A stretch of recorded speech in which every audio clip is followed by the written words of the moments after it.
Ever since the Switch started getting some of the PlayStation Vita's old titles in franchises, people have been calling the Switch the new Vita. A lot of PlayStation Vita gamers love lewd fanservice-y games. And the question was, how much of that is Nintendo going to allow, let alone allow in the West? Apparently, quite a lot. You would never expect to see someone pull out a Nintendo handheld and start playing a game where they are shooting schoolgirls and teachers full of pheromones until they fall over in fits of ecstasy.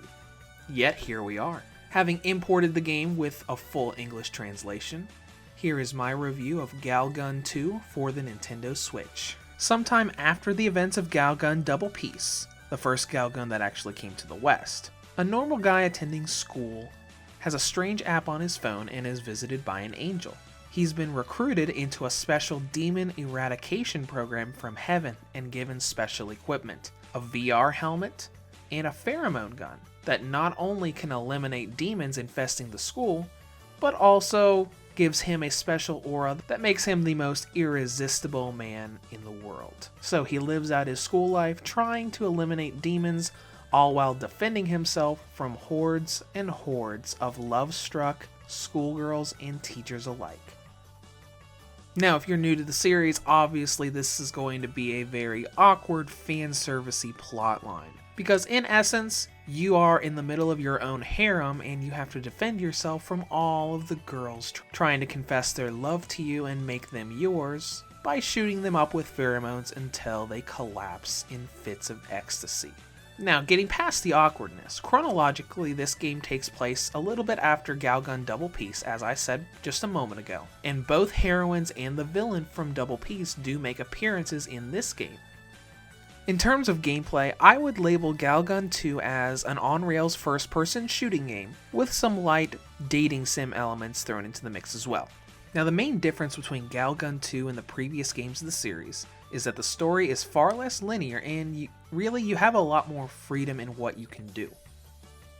Back in Double Peace, you basically just chose your character arc you wanted to go through and you just went through shooting segment to shooting segment to shooting segment until the game ended. This game runs on a schedule-based system. To fulfill the quota for your job, you have to get points for killing demons before a certain date. But all of the missions that you can do to get those points could be story missions, they could be alternate character-based story arcs, or they could be random side missions that you use to get gift items or phone numbers for the various girls that appear in the game so you can meet up with them and have a little romantic rendezvous. And the variety goes a little farther in that there are 3 different types of missions. You have typical shooting missions where you're just shooting at girls until they go down, but then you also have search missions, which are kind of stealthy missions where you have to sneak around and use the various game mechanics to find hidden items, or defending missions where you actually have to defend the girls from constant demons that want to attack and possess them. Now let's talk about that phone number element. When you beat a side quest, you gain the phone number for some of the girls or teachers. Call them up and you can rendezvous or meet up with them, where you can have them do various poses, if you want them to start kissing you or throw you down and start grinding you under their shoes. Going into Doki Doki mode to have a very fan-servicey moment when you're exercising demons and you just so happen to remove their clothes at the same time, or give them snacks as gifts so they'll go home with you. And that gift feature is very important, not just for this random fan service aspect, but for many of the game's endings. The main characters of the game all have their own endings with the protagonist, and to be able to unlock the story scenes and quest chains to get those endings, you have to give them snacks and increase their affection. Once their affection is maxed out, you get the quest chain so you can actually go through and get those different character endings. Now, getting away from all that fan servicey stuff, how does combat work? As I said in the beginning of this section, this is an on-rails shooting game, kind of like House of the Dead from arcade cabinets. You don't have free movement through all the environments, the game moves for you. You're set to a location, and once you clear all the waves of enemies in that location, you can go on to your next location. And to take down all of the girls that are running after you, either to confess their love to you or to do more fetishy things if they're possessed, you use your gun, the pheromone gun, to shoot them like you would shoot a pistol, or the demon sweeper, which is like a vacuum cleaner that lets you suck up the mini demons and, if upgraded, incapacitate girls by literally sucking the clothes right off of them. The game has strategy in the fact that there are two different types of enemies, regular girls that you can just shoot at, and demon-possessed girls that you actually have to shoot mini demons off of them before you can damage them themselves.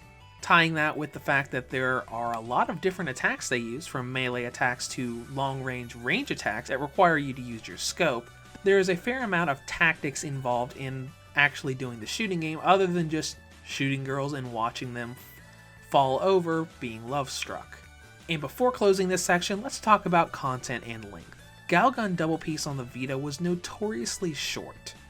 A single story run of the game could be completed in about 4 hours, and really that's not very long at all. Thankfully, Galgun 2 has a lot more for you to do and a lot more length to it. When I'd first unlocked the normal ending, I'd been playing the game for about 8 hours, and I actually had about 10 days on the game's schedule left over.